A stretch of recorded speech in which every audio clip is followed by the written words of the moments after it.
Sana dumating po ang panahon, no, na pag tayo po'y tumingin sa ating buong gobyerno, parati ho ang kawani ng gobyerno taas do, nakatingala at hindi nahihiyang sabihin nasa gobyerno. Sana po pag nag-isip at taong bayan, sa mga darating na araw, masasabi lang itong kawani ng gobyerno talagang masasabi natin biyaya ng buong may kapal. Kaya naman po natin yan. Ang laking bahagi po na mangyayaring pagbabago na kasalalay sa inyong mga kamay.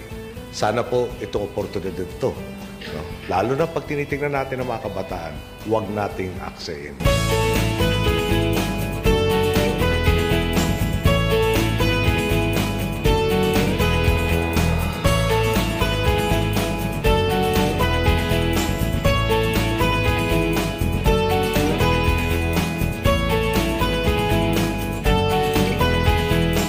The Honor Awards program is the major program which is being administered by the Civil Service Commission. This is precisely to attract and to encourage people in government to work and to exemplify excellence in public service. There are three basic categories. One is the Presidential Lingkod Bayan Award. This is the highest award given by no less than the President himself. Given to an individual or group of individuals for exceptional or extraordinary contributions resulting from an idea or performance that had nationwide impact on the public interest, on security and patrimony. The CSC Pag-asa Award is basically the same. Award given to an individual or group of individuals for exemplary performance, outstanding performance, but with a more limited impact. For the Dangal ng Bayan Award, which is the third category, this is an award given only to individuals.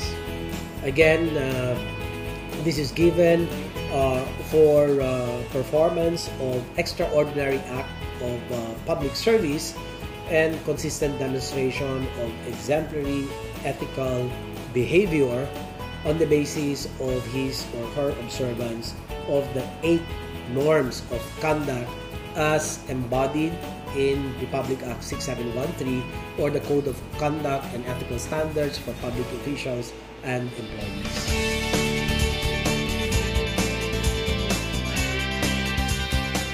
Binuksan ko ang opisina namin sa Sambayanan. Bukas to sa mga tao.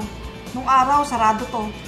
To executive. Hindi lang nakapapasok basta-basta. Pero ngayon, tuloy-tuloy labas-masok ang mga tao kahit nakatsinelas, kahit nakatapak.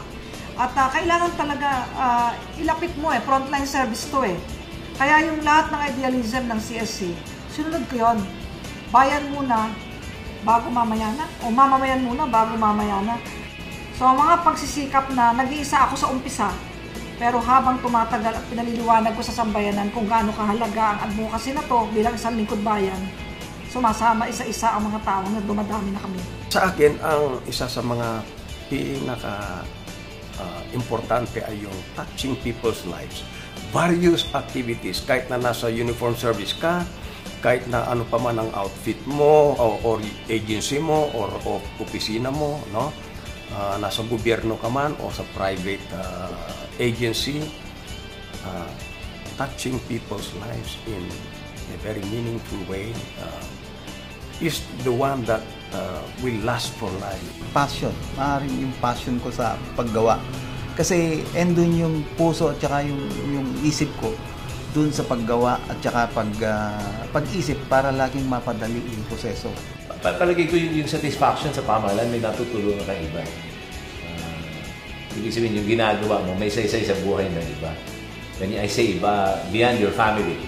Kung palagay ko nasa privado ko, ang saysay ng ginagawa ko is only for myself and for the family. It's difficult to connect what you're doing in a private company as to how it best serve the interests of others outside the circle and outside the corporation. Sa ating mga kapwa awardees ng Civil Service Commission, gusto ko pong hikayatin kayo na